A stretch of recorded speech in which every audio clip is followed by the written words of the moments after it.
নমস্কার, আমি দেবাঞ্জনা। কেমন আছেন সবাই? আশা করি সবাই ভালো আছেন। আজকে আমি নিয়ে চলে এসেছি আবারও নতুন একটা রেসিপির ভিডিও নিয়ে। চিকেন চিজ মোমো বাড়িতে কি করে খুব সহজে এটা বানানো যায় সেটা আমি আজকে তোমাদের দেখাবো। চলো দেখে নেওয়া যাক কী কী করলাম। সবার প্রথমে একটা বোলে 1 কাপ ময়দা দিয়ে তার সঙ্গে স্বাদ মতন লবণ যোগ করে একটা নর্মাল ডো বানিয়ে রাখবো। ডোটা বানাবো যেমন আমরা বাড়িতে রুটি বানাই সেরকমই ডো বানিয়ে রাখবো। খুব নরম বা খুব শক্ত করার কোনো প্রয়োজন নেই। এবারে এটাকে রেস্টে দিয়ে বাকি কাজগুলো করব। এবারে আমি এখানে কিছু মুরগির ব্রেস্ট পিস নিয়ে আমি ভালো করে পেস্ট করে নিয়েছি। এটা চপ করে নিলেই ভালো, বাট আমার কাছে সেরকম কোনো ব্যবস্থা ছিল না। এর সঙ্গে 4টে বড় কুচানো পেঁয়াজ, রসুন কুচানো, আদা কুচানো, গোলমরিচের গুঁড়ো, স্বাদ মতন লবণ আর কিছুটা বাটার এবং তার সঙ্গে গ্রেট করা মোজারেলা চিজ দিয়ে একসঙ্গে একটা পেস্ট বানিয়ে নেব, মানে মিশিয়ে নেব।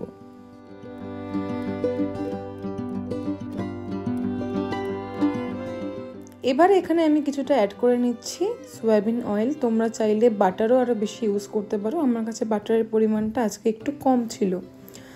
আচ্ছা, এরপরে আমি এখানে অ্যাড করে নিচ্ছি কিছুটা সয়া সস।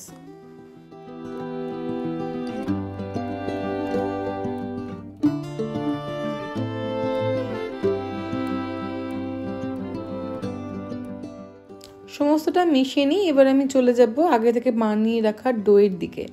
ডোটা কিন্তু একদম সুন্দর সফট হয়ে গেছে আর মোমো বানানোর জন্য রেডিও হয়ে গেছে। এটা আমি ছোট ছোট করে লেচি কেটে নেব। আর রুটি যেমন বেলে, মানে শুকনো আটা দিয়ে বেলে, আমি সেরকম শুকনো ময়দা দিয়ে এগুলোকে ছোট ছোট করে লুচির আকারে গড়ে নিয়েছি। এবারে খুব ভাইটাল একটা পার্টে আমি আসছি, সেটা হচ্ছে মোমোটা শেপ দেওয়া। আর আমরা যেহেতু একদমই প্রফেশনাল মোমো মেকার কেউই নই, তো একদম দোকানের মতন হয়তো দিতে পারিনি, তবে আমি চেষ্টা করেছি দোকানের মতন শেপ কিছুটা দেওয়ার। মোমোগুলো এইভাবে নিচের দিকে সাইড থেকে মুড়িয়ে এপাশ থেকে ওপাশ থেকে মুড়ে মুড়ে আমি প্রত্যেকটা মোমো তৈরি করে নিয়েছি। মোমোগুলো আসলে কিন্তু একদমই করা সহজ, আর এটা দেখতে একটু কঠিন মনে হলেও এটা কিন্তু একটা দুটো করার পরে আর কঠিন লাগবে না। তো তোমরা বাড়িতে ডেফিনেটলি করতে একদম দ্বিধাবোধ করো না, আজই করে ফেলো, দেখবে ভালো হবেই।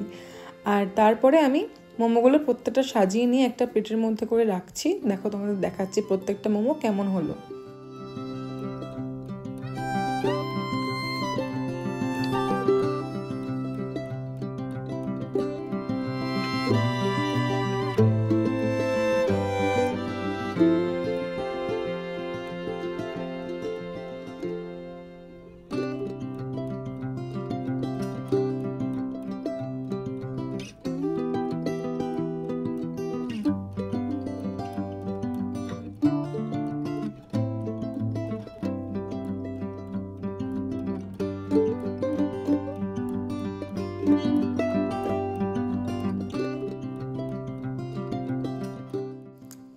এবারে আমি একটা ফুটো থালা নিয়েছি, তার উপর অয়েল ব্রাশ করে নিয়ে মোমোগুলো একে একে করে সাজিয়ে নিচ্ছি। খেয়াল রাখতে হবে খুব বেশি গায়ে গায়ে যেন না লেগে যায়। তারপরে একটা গামলির মধ্যে আমি জল নিয়ে গরম করতে দিয়েছি। গরম করে ওই ভাপের মধ্যে আমি ফুটো থালাটা বসিয়ে দিলাম, তারপরে ঢাকনাও চাপা দিয়ে দিলাম। 10 থেকে 15 মিনিট পর ওয়েট করে আমি খুললাম। খুলে দেখলাম মোমোটা একদম স্টিমড হয়ে গেছে। আর এবারে কিন্তু আমি নামিয়ে নেবো। মোমোটা সার্ভ করে দিলাম আমি চিকেন স্যুপের সঙ্গে। স্যুপের লিঙ্ক আমি ডিসক্রিপশন বক্সে দিয়ে দিয়েছি, আমার চ্যানেলেই আছে। তার সঙ্গে দিলাম মেয়োনিজ আর শেজওয়ান সস।